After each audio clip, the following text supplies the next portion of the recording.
যদি বের হতে পারি জীবনে কোনো কাফেরের জানাজা পড়াবো না, যাবো না। বিষয়টা নিয়ে আপনার এত কঠিন কেন?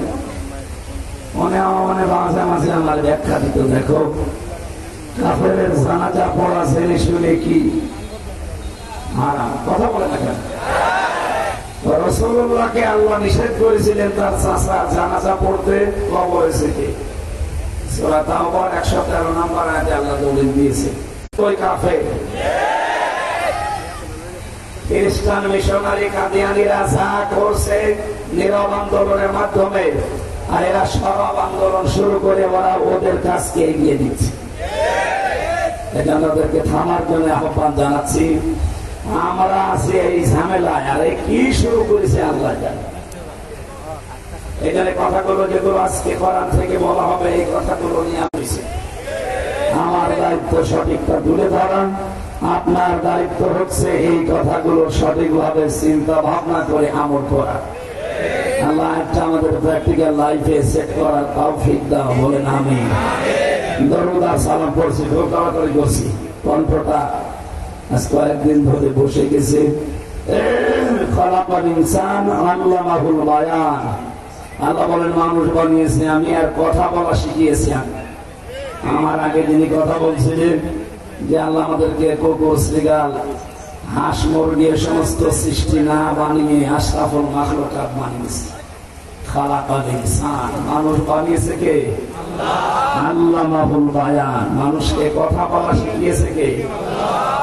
বিজ্ঞান এখন এই কথাটা নিয়ে প্রমাণ করছে। বিজ্ঞান জানিয়েছে মানুষকে এই কয়েক ইঞ্চি জায়গা থেকে এক একটা কথা বের হতে 27টা স্তর পার করা লাগে। 27টা স্তরে ধাক্কা লাগার পরে একটা কথা তৈরি হয়। যদি কোন স্তর দুর্বল হয়ে যায়, কথা বের হতে চায় না, গাঁদো শব্দ হয়। যেটা আমার হচ্ছে, তার মানে 27টা স্তর এখন আমার ক্লিয়ার না। হয়তো কিছু কিছু স্তর আল্লাহ দুর্বল করে দিয়েছে। এ দায়িত্বটা কার? কণ্ঠ উনি দিয়েছেন, উনি যেন আমার কণ্ঠটা কিছু সময়ের জন্য ছেড়ে দেন, বলেন আমিন। সূরা রদের 19 নম্বর আয়াতটা পড়েছি। কয় নম্বর আয়াত? 43টা আয়াত আছে, 3টা রুকু আছে। মদিনায় নাযিল হয়েছে, মাত্র একটা আয়াত পড়েছি। এখান থেকে আমরা তাফসীর আকারে কথা বলবো। আপনি যেহেতু পোস্টার করেছেন তাফসীরুল কোরআন মাহফিল, এটা বন্ধ করে দেন, এখানে কাট করে দিন। পেছনে মানুষ আবার ডিস্টার্ব করবে, কাট করে ফেলে রাখেন।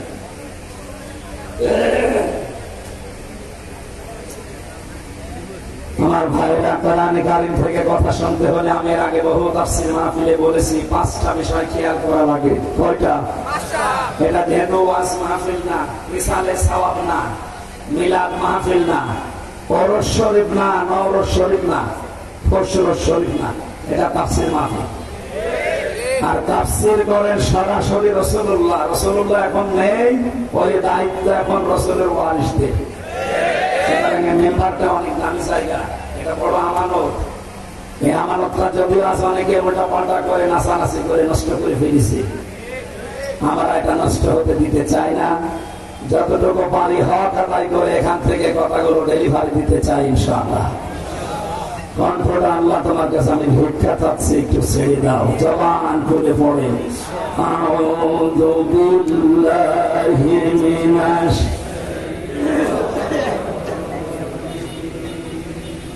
বিসমিল্লাহির রহমানির রহিম।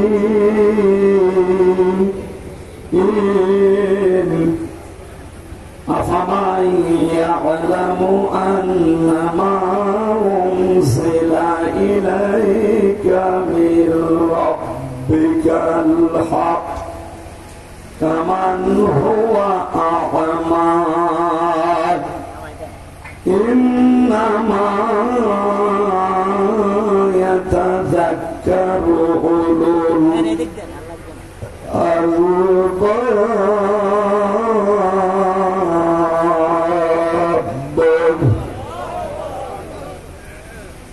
একটা আয়াতের ভেতরে যত কথা আল্লাহ লুকিয়ে রেখেছে, আপনি একটু খেয়াল করে শোনেন। এই আয়াতে আপনাকে আজকে জান্নাতের পথ দেখিয়ে দিতে সক্ষম ইনশাআল্লাহ।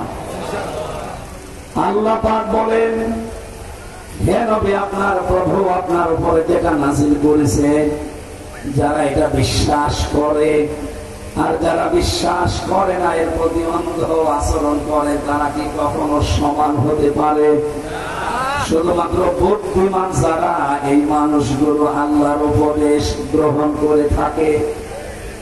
এখন থেকে আমরা 24 নম্বর আয়াত পর্যন্ত এই 5টা আয়াতে আল্লাহর যে উপদেশগুলো আছে, যারা বুদ্ধিমান আমরা, এরপরে আছে নির্বুদ্ধিমান যারা, তাদের কথা আছে, ওগুলো আমাদের দরকার নেই।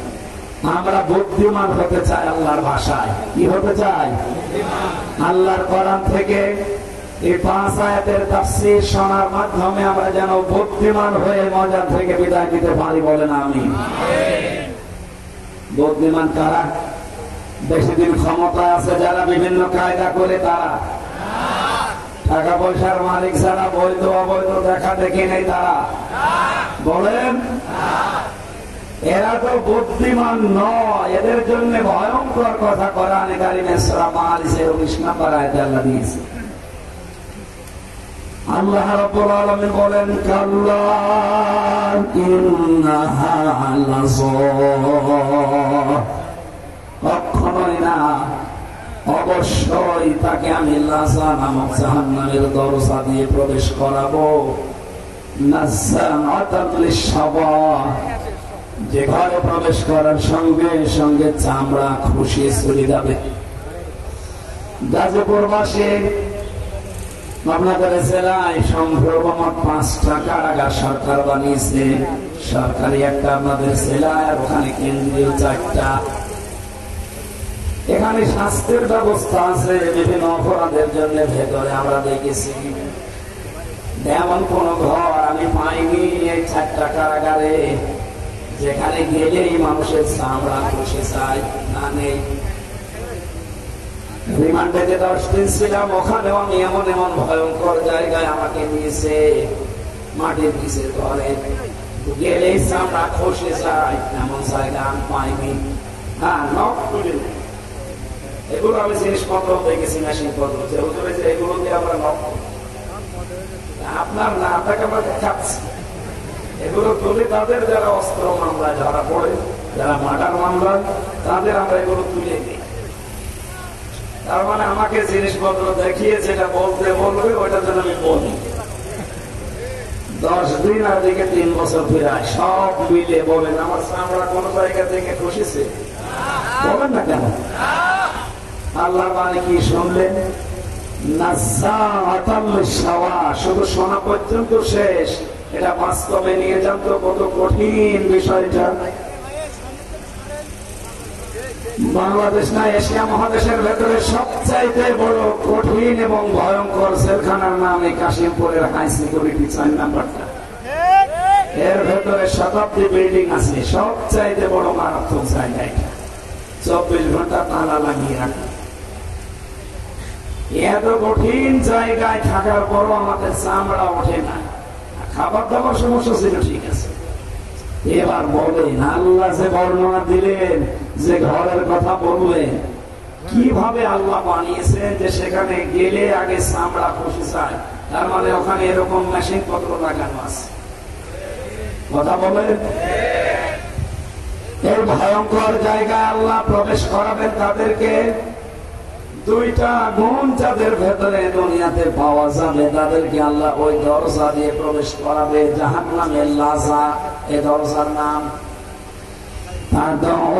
মান আদবার ওয়া তাওয়াল্লা ওয়া জামাআ ফাআওয়া। 1 নম্বরে যাদেরকে সত্যের দিকে আহ্বান করা হয়, সত্যকে সত্য জানার পরও যারা পৃষ্ঠ প্রদর্শন করে, মুখ ফিরিয়ে চলে যায়। আর বাংলাদেশে এই চরিত্রের মানুষ বেশি। শুধু আহ্বান করা না, চোখে আঙ্গুল দিয়ে অনেকে দেখিয়ে দেওয়া হচ্ছে। এর বড়ও শুধু আমার বাবার মুরিদ না, আমার দলের লোক না, এই জন্য হামজারে মানে না। একটা বলছে না, লাসা নামক দরজা দিয়ে প্রবেশ করিয়ে চামড়া খসাবে আল্লাহ প্রথম তাদের, যাদেরকে সত্যের দিকে ডাকা হয়।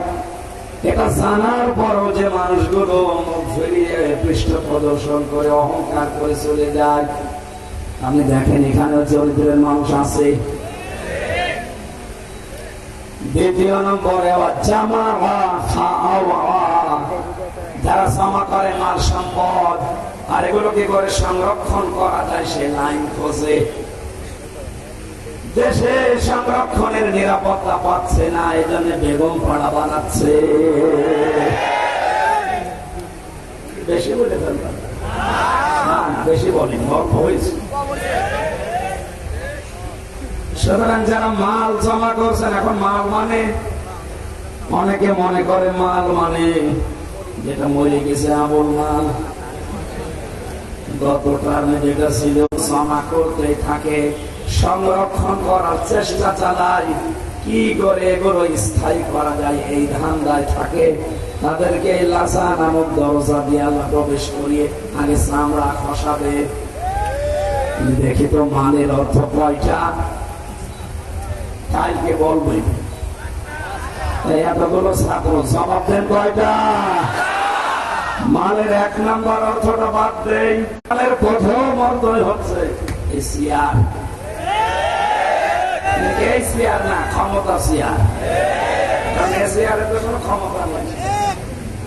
1834 সনে চেয়ারের ক্ষমতা আছে। চেয়ার মানে এই চেয়ার, এই চেয়ার নাকি এই চেয়ারের কোনো ক্ষমতা আছে? আর কোনো মানুষ নামে নেই। বর্তমান হলেও কাউন্সিলের মতো হইতে সাবেক হয়ে গেছে। বাস্তবতা কি? চেয়ার মানে বাংলাদেশের 1734টা চেয়ারম্যান চেয়ার।